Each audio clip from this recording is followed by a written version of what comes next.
Scan to unlock Sovi and ace your tests.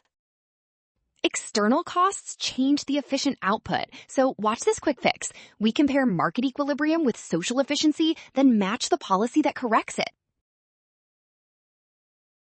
Start with the market outcome. In equilibrium, firms and buyers choose the quantity where marginal private cost equals marginal private benefit, because that is the unregulated market's stopping point.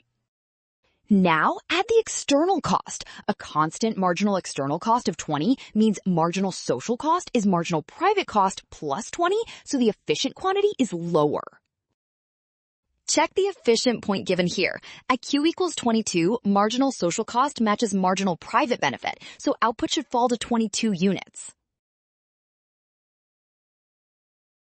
Well done, option A. Scan now. Trap, wrong signs, and rushing. Roll, trust the given external cost, then check which policy moves output to 22.